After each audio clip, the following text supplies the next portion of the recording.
신일의 뉴스 정면 승부 2부 시작합니다. 2부 1부에 이어서 여의도 청년 정치 계속 이어갈 텐데요. 지금 스튜디오에 있는 국민의힘 장해찬 전 최고위원, 더불어민주당 박성민 전 최고위원 두 분과 함께하고 있습니다. 한 가지만 더. 이 마은혁 그 헌법재판관 후보자, 이 사람에 관해서 결정 내일 내릴 거예요 아마. 그죠? 네. 그런데 여긴 두 가지의 어떤 그 좀 질문이 있는 게, 첫째는 뭐냐면 이 마은혁 후보자라는 사람이 헌법재판관이 된다 하더라도 이 사람은 사실 윤석열 대통령 탄핵 심판에는 관여하지 않을 거라는 설이 유력합니다. 그건 왜 그러냐면 처음부터 다시 해야 되니까. 근데 제 질문은 뭐냐면 일반 유권자들은 그걸 그렇게 거기까지는 모르는 경우가 많다는 거예요. 예? 그런 상황에서 이른바 진보 성향이라고 불리우는 마은혁 후보자에 대한 결정이 어떤 식으로든 나면 대통령 탄핵 심판 프로세스에 영향을 미칠까요? 어떻게 보십니까? 그러니까 저는 일단 마은혁 헌법재판관 임명하라는 판결이 나오고 최상목 대행이 그 수순을 밟게 된다면 보수 진영의 분노와 결집의 하나의 장작이 될 것이다. 왜냐하면 국민의힘을 중심으로 여러 보수 그 영향을 진영에서 못 미친다는 걸 알아도, 네, 그걸 알더라도 그냥 이런 선택 자체가 지금 이 분노에서 결집해 있던 보수층의 여론이, 또 이게 여론조사라는 게 매달 똑같은 강도로 유지되기 어려워서 최근에는 또 살짝 이완되는 흐름도 보여줬잖아요. 그런데 이 마은혁이라는 인물이 하나의 장작이 되어서 다시 한번 보수층의 어떤 강도 높은 여론조사 결집도를 이끌어낼 가능성이 높다. 정치적으로는 이렇게 보고요. 다만 실질적으로는 신유 교수님 분석처럼 다수의 전문가들이나 정치권에서는 마은혁을 임명하라고 하되 이미 최후 변론이 끝난 사건에 대해서는 참여하지 않게 한다면 윤석열 대통령 사건도 그렇고 한덕수 총리 사건이나 주요 탄핵 심판 사건은 대부분 다 지금 최후 변론 끝나고 변론 종결되고 선고만 남겨두고 있는 상황이거든요. 그런 사건에 대한 실질적인 재판관으로서의 영향력은 없을 것이다라고 보는데, 그렇다 하더라도 보수 진영에서 지난 한 달 동안 마은혁이라는 인물의 과거 행정, 사회주의 활동 경향, 이런 것들이 굉장히 많이 알려져 있기 때문에 이 임명 선고 자체가 적어도 보수층의 어떤 분노와 결집을 자극할 수 있는 원동력은 정치적으로 될 거라고 생각됩니다. 네. 일단은 선고에 영향을 미치느냐라는 거에 대해서는 의견이 조금 나뉘기는 합니다만, 그래도 많은 분들이 이제 법관이 어쨌든 직접 재판에 참여해야 하고 간이 이제 절차가 있다라고 하더라도 이미 앞서 언급해 주신 것처럼 최후 변론까지 이제 끝이 났고 사실상 이제 결론만 내리면 되는 상황에서 이분이 이제 추가로 임명된다고 해도 이 절차에 직접 참여하기가 어렵다. 라는 얘기는 이제 다수 얘기인 것 같아요. 그래서 저도 영향은 크게 없을 거라고 보고, 핵심적으로 좀 짚어봐야 되는 건 이 최상목 권한대행이 마은혁 후보자만 콕 집어서 임명을 안 한 거잖아요. 3명 중에 2명만 임명을 했고, 그러니까 그게 정당했느냐에 대해서 따져본 거거든요, 이번 절차에서. 근데 저는 아마 임명하라는 결론이 날 것 같습니다. 왜냐하면 그 헌재에서도 계속 이제 권한쟁의 심판할 때 얘기가 나왔던 게, 아니 여야 원내대표가 2명, 1명, 2명 이렇게 임명하기로 합의를 했고 후보자를 정해서 합의하에 공문을 국회의장실로 보낸 그 공문이 남아있는데, 증거물로 합의의 증거물이 남아있는데, 여기서 최상목 권한대행이 국회 추천목 3명 중에 2명만 고를 수 있는 그 자격이 있다고 보는 것이냐라는 지점을 계속해서 이제 물은 거거든요. 근데 최상목 대행은 계속 지금 1명을 임명하지 않은 이유가 여야 합의가 없었다라는 걸 얘기하고 있는데, 여야 합의가 없었다고 한다면 그 공문이 만들어졌을 리도 만무하고, 실제로 각 원내대표, 당시 추경호 원내대표, 지금 이제 박찬도 원내대표인데 이 두 분이 각자 며칠까지 후보 추천하기로 합의를 했습니다라는 여야 합의의 증거물을 남겨준 셈이거든요. 근데 그게 대통령이 계엄 선포를 했고 대통령에 대한 이 탄핵 심판이 이루어지는 과정이 만들어졌다라고 해서 과거에 있던 합의가 손바닥 뒤집을 수 있는 거냐라고 하면 그럴 수 없는 거죠. 그러니까 최상목 대행이 말도 안 되는 좀 빈약한 논리로 본인이 자의적으로 지금 1명을 임명하지 않은 꼴이 된 거고, 결과적으로 해서 헌재에서는 이 부분에 대해서 저는 임명하라라는 결론을 내릴 것으로 보고 있습니다. 자, 거기서 나오는 또 하나의 문제점이 있을 수 있어요. 지금 헌법재판소에서 이 한덕수 국무총리에 대해서, 권한대행에 대해서 이 좀 신속하게 결정을 내리려고 한다라고 얘기를 하는데, 글쎄 두 달 끌어가지고 그게 지금 상황에서 두 달이란 시간을 끌었는데 네. 신속하다고 표현할 수 있을지 개인적으로는 의심이 좀 듭니다만, 근데 어쨌든 마은혁 이 사람 문제를 먼저 해결하는 거 아니에요, 사실은. 그죠? 먼저 정리를 하는 거죠. 네. 이러면은 이것이 또 여러 가지 좀 얘기들이 나오지 않을까, 이런 좀 우려가 있다라고 하는 시각이 있는데 어떻게 보세요? 그러니까 바로 그런 우려 때문에 대행이나 대대행의 인사권은 극도로 절제되어야 하는 거죠. 이를테면 헌재에서 마은혁 재판관 임명 결정을 먼저 내리고 그 이후에 한덕수 총리가 탄핵 기각되어서 직무에 복귀했을 때 한 총리 자신은 임명을 하지 않았던 헌재 재판관 3명이 다 임명이 되어 있는 셈이잖아요. 그러면 한 총리가 이거 무효다라고 하게 되면 국가가 또 혼란에 빠지지 않겠습니까? 뭐 실질적으로 그럴 가능성이 낮다고 하더라도 만약 이게 헌재 재판관이 아니라 장관이라면 최상목 대대행이 임명한, 뭐 편의상 대대행이라고 부르겠습니다. 최상목 대대행이 만약에 어떤 장관들을 임명했는데 탄핵이 기각돼서 돌아온 한 총리가 이거 내가 임명한 장관 아니니까 짐 빼라고 하면 그 장관들의 인사가 또 취소돼야 하는 것인가, 이런 여러 혼란이 남기 때문에 대통령 본인이 아니라 민주적 정당성이 현저히 부족한 총리나 하다못해 총리의 대행인 최상목 대대행 같은 경우는 이런 논란이나 여러 가지 우려를 감안해서라도 저는 인사권, 임명권 행동을 이제 개시를 자제했어야 된다라고 보는 것이고요.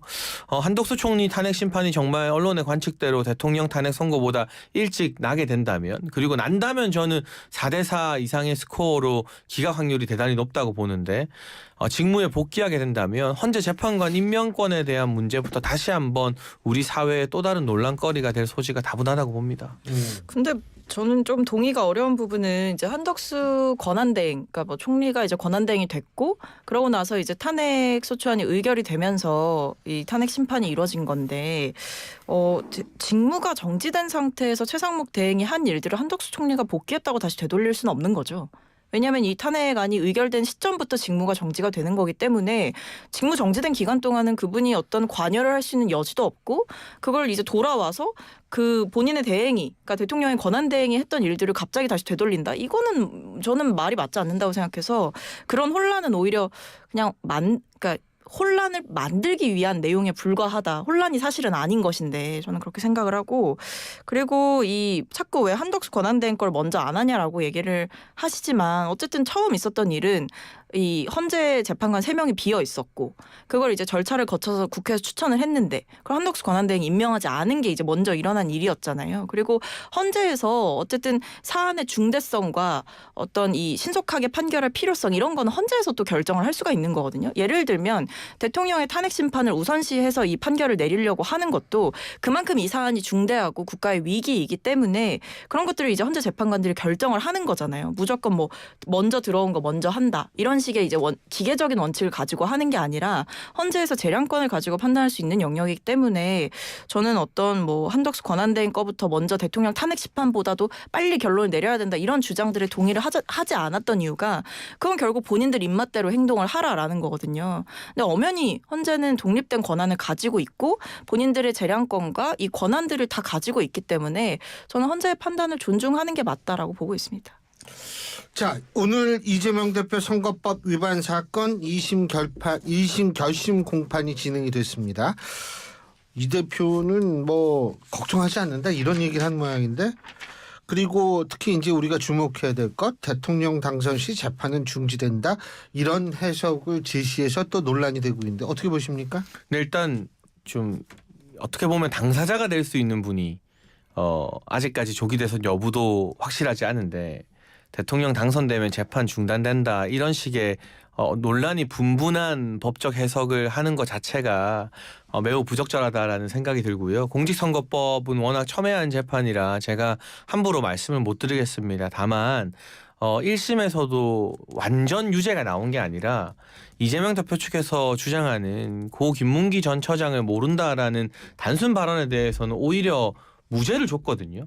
근데 이제 골프를 쳤다 안 쳤다와 관련된 객관적 사실에 대해서 유죄가 나왔고, 백현동 용도부지 변경과 관련된 국토부 협박 유죄가 나왔어요. 저는 백현동 건은 하늘이 뒤바뀌어도 이게 유죄에서 무죄가 되기에는 너무 많은 관계자 진술이 나왔어요. 성남시청 공무원들이 다 줄줄이 나와서 우리는 그런 협박 받은 적 없다, 협박으로 인지하지도 않았다라고 이야기를 했기 때문에 다만 김문기 전 처장 건에서 일정 부분 변경이 있을까가 좀 쟁점인데요.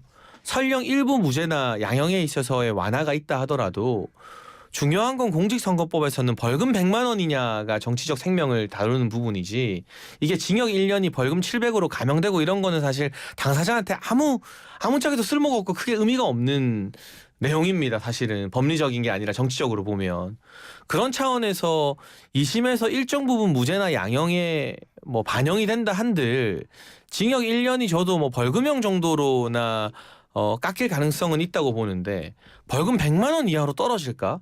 그럴 가능성은 대단히 낮아 보이고요.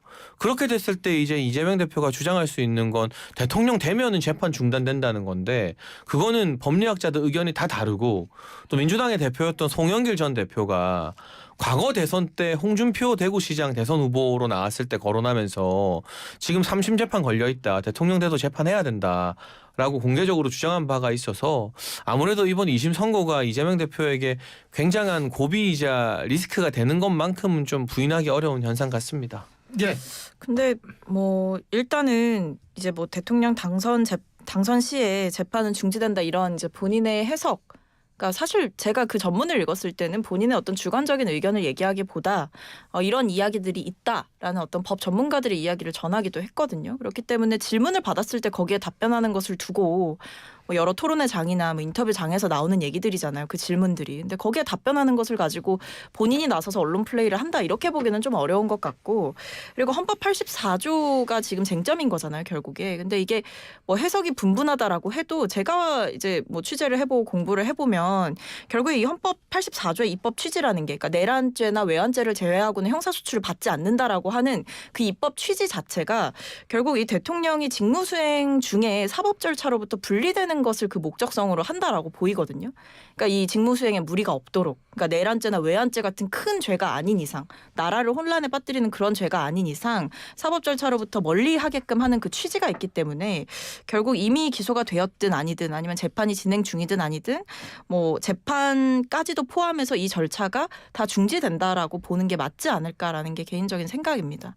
그리고 지금 뭐 공직선거법 결과는 물론 지켜봐야겠습니다만 지금 어쨌든 성실하게 재판을 받았고 그리고 이게 어떤 고의성을 가지고 한 이야기가 아니다라는 이야기들을 이제 이재명 대표 측에서는 하고 있는 것이고 그리고 그런 얘기도 많이 나왔잖아요. 결국에 이걸로 기소를 하는 게 맞느냐. 그러니까 이게 개인의 어떤 주관적인 판단의 영역, 기억의 영역을 가지고 법의 잣대를 이 주관적인 인식에 들이대는 게 과연 맞는 것이냐라는 비판도 있었기 때문에 저는 뭐 2심에서 1심과는 전혀 다른 무죄의 결과가 나올 수 있다. 충분히 그럴 수 있다라고 생각하고 있습니다. 대법원 판결은 언제 나올 거라고 보세요? 뭐 2심이 나오면 대법원도 빠른 재판을 촉구하고 있는 입장이기 때문에 뭐 3개월 안에 나올 거라고 봐요. 다만 현재 3개월, 예. 네, 구도에서 3월 만약에 초중순에 2심 선고가 나오면 6월에는 대법원 판결이 나오는 걸로 예상이 되는데 근데 중간에 아마 재판과 관련된 서류 공달 절차가 한 달 정도 끼이면 7월까지는 늘 수 있겠죠. 근데 조희대 대법원장이 633 원칙을 지키라고 하급 법원들에게 다 통지를 했는데 대법원 스스로 그 원칙을 어길 것 같지는 않거든요. 그럼 6월에서 7월 정도를 가정해 봤는데 그 6월 7월 이전에 대통령 탄핵 심판 결론에 따른 여파로 조기 대선이 있느냐 없느냐는 지금은 뭐 확답하기 어려운 사정 같고요. 근데 조기 대선이 있다고 얘기를 했을 때 대법원이 이거 판결 내리기 전에 만일 유죄의 심증이 있다라고 했고 서류상 뭐 이 사실 그 자료 검토잖아요. 대법원이라는 거. 야 이거 이러면은 근데 그 전에 해결돼야 될 게 뭐 아까 헌법 87조라고 그러셨나요? 84조입니다. 84조? 네. 그거부터 해결해야겠네요. 그것도 헌재로 가야 되나? 그걸로 가야 되나? 그거는. 예. 네, 아마 그럴 겁니다. 이게 거기서도. 그러니까 계속 좀 복잡하게 되는데 한 가지 더.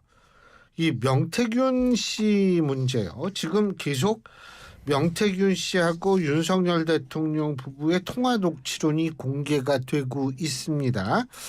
어떻게 보세요? 이게 파장이 좀 있을까요? 어떻게 보세요? 파장이 있죠. 왜냐하면 일단은 직접적인 녹취, 그러니까 육성 녹취가 나온 게 저는 핵심적인 것 같아요. 뭐 누구한테 전언을 하거나 예. 명태균 씨가 나 대통령이랑 통화했는데 이렇게 얘기하더라. 이런 건 사실 그동안 너무 많이 나왔는데 어쨌든 대통령과 직접 통화하는 거, 김건희 여사와 직접 통화하는 거 이런 게 공개되는 거는 저는 굉장히 중요한 부분이라고 보거든요. 그리고 대통령의 거짓말이 여기서도 드러나는 거죠. 뭐 예를 들면 나는 당시에 이제 공관위원장이 윤상현 의원인지도 몰랐다 이런 얘기를 했어요. 정진석 비서실장인 줄 알았다 이런 얘기를 했는데 이 공개된 녹취에서 대통령 목소리를 들어보면 이렇게 얘기한단 말이죠. 하여튼 상현이한테 내가 한 번 더 얘기할게. 윤상현이가 공관위원장이니까 이렇게 얘기를 한단 말이에요. 그러니까 하여튼 상현이한테 내가 한 번 더 얘기할게 이상의 이 공천 개입에 확실한 물증이 있습니까? 저는 확실한 객관적인 증거가 확보됐다라고 생각을 하고 이 외에도 김건희 여사가 윤 대통령과 명태균 씨가 통화한 뒤에 직접 통화를 하면서 하여튼 미르라고 얘기했다. 당선인의 뜻이라고 강조했다. 이런 얘기를 하잖아요.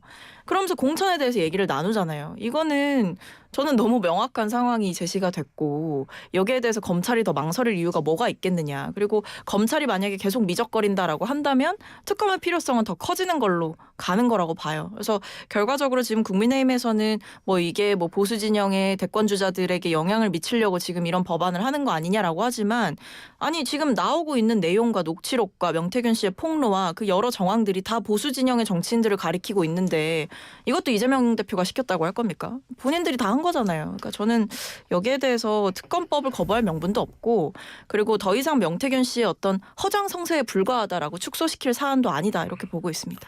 예. 저는 뭐 가십성 뉴스들은 계속 쏟아지고 있는데 결정적 한 방이 있나? 그게 있었으면 창원지검이 이렇게 초라하게 해당 사건을 중앙지검으로 이첩했겠나 하는 생각이 듭니다. 그리고 특검이라는 것은 수사가 미진하거나 막혀 있을 때 시도하는 최후의 수단인 것이지 지금처럼 오남용돼야 되는 것은 아닌데 일단 증거들이 다 검찰에 확보가 됐고요. 관련 증인이라고 할 수 있는 명태균 씨 인신도 구속이 되어 있는 상태죠. 이 상황에서 특검을 통해서는 뭔가 정치적 들쑤시기 외에 실질적으로 어떤 수사를 더 할 수 있을지 그러니까 확보 안 된 증거가 있거나 확보 안 된 증인이 있어야 되는데 지금 검찰이 다 확보하고 있단 말이죠. 그리고 그 내용도 피의 사실 공표에 가깝게 검찰발 언론 플레이로 다수의 뭐 언론 매체나 유튜브 등을 통해서 해당 녹취록 등이나 수사 자료 등이 다 일방적으로 공개되고 있는 상황 아니겠습니까? 그런데 정말로 명확한 뭔가가 있었다면 지금 어떻게든 윤석열 정부 관계자들을 한 명이라도 더 기소하고 잡아 넣어서 나 윤석열 정부와 관련 없어요. 다음 정부에 잘 보이고 싶은 이 검사들의 살벌한 수사망에 이게 걸리지 않고 빠져나가서 초라하게 서울로 저는 이첩될 가능성이 없다고 보고 있고요. 뭐 지금 뭐 누구의 어떤 말이다 김건희 여사가 이렇게 말했다 윤석열 대통령의 말이다 하는 것 중에 명확하게 어떤 부정부패나 권력형 범죄와 직결되는 부분은 아직까지는 나오지 않은 것 같아요. 그래서 뭐 황금폰이니 뭐니라고 하지만 뭐 이게 정치적으로 어느 정도 논란이 될지는 모르겠으나 실제적으로 어떤 권력형 부정부패나 비리로까지는 이어지지 않는 것 같고 현재는 오히려 구속되어서 탄핵 심판 이제 선고만 앞두고 있는 윤석열 대통령보다는 만에 하나 조기 대선이 열린다는 것을 가정했을 때 민주당 입장에서는 오세훈 시장이나 홍준표 시장이 이제 당장 다가오는 껄끄러운 상대 아니겠습니까? 그리고 탄핵 국면에서 박근혜 전 대통령 때처럼 그냥 대선이 열렸을 때 거저먹을 수 있는 분위기가 아니란 말이에요. 이것도 민주당 입장에서는 좀 당혹스러운 정치 지형일 텐데 어쨌든 신경 쓰이는 이제 미래의 적, 당면한 적이라고 할 수 있는 오세훈과 홍준표에게 흠집내기를 위한 정치적 수단으로서 이 명태균 사건이 쓰이고 있는 게 아닌가. 그러니까 박범계 의원이나 박주민 의원 같은 사람들이 명태균이 부르니까 뭐 만나든 안 만나든 거기에 뭐 면회하러 막 달려가고 막 이렇게 하는 것들이 좀 다분히 정치적 의도가 있는 것 같다라는 생각이 듭니다.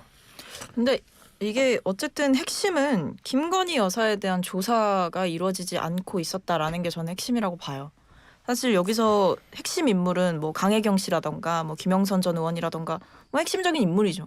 근데 결국 이 몸통은 공천 개입이나 뭐 여론조사, 여론 조작의 몸통은 결국 윤석열 대통령 부부를 떼놓고는 얘기할 수가 없는 거거든요. 김영선 전 의원의 공천에 대해서 이야기를 나눈 이 녹취록 자체가 저는 핵심적인 스모킹 건이 된다.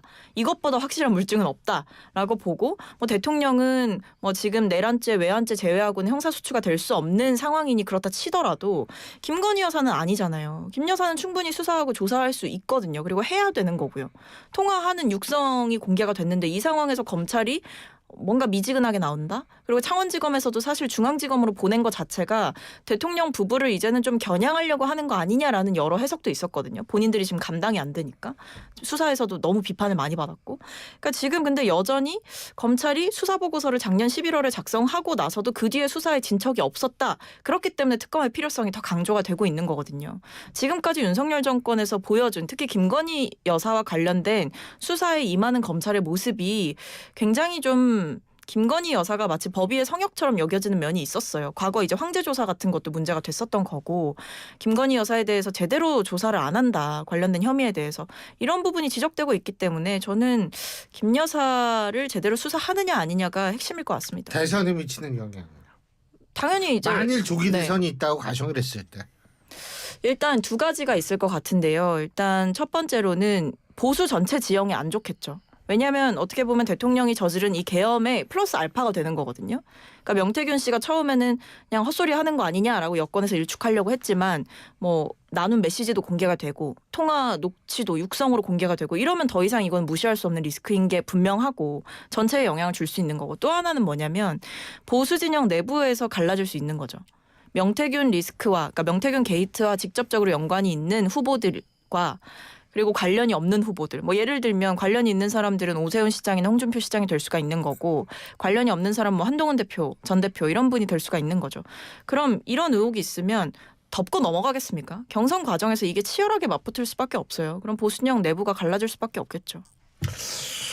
한동훈 전 대표 얘기했는데 뭐 이 한 전 대표가 요새 책도 내고 이 발언 수위도 굉장히 높아요. 예? 그 어떻게 보세요 이거?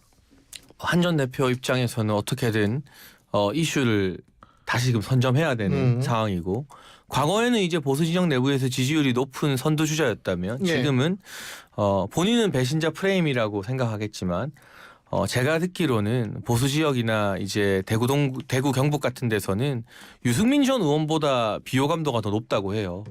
보수 진영에서 유승민 전 의원보다 비호감도 높기가 쉽지 않거든요. 그러니까 그야말로 새로운 배신자 계보를 잇는 정치인이 됐기 때문에 여러 가지 노이즈 마케팅이나 뭐 이슈 메이킹으로 좀 이미지를 끌어올려야 되는 후발주자가 되지 않았겠습니까?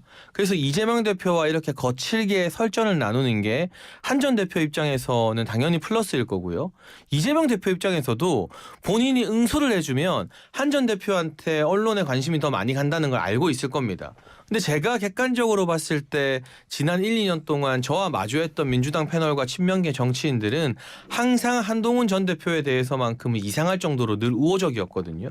그러니까 이 전 대표가 이렇게 지금 체급이 안 맞음에도 한 전 대표를 좀 거들어주고 설전을 한번 벌여주는 게 한 전 대표의 존재감이 커지면 커질수록 보수 내부의 어떤 결집이 약화되고 보수 분열이 다시금 또 일어날 수 있다는 걸 알기 때문에 저는 이재명 대표와 한동훈 전 대표 모두 서로를 겨냥해서 카메라에 관심을 받으면서 각자 원하는 바를 적당히 얻어가는 일종의 역할 대련을 하고 있는 게 아닌가 하는 생각이 들었습니다.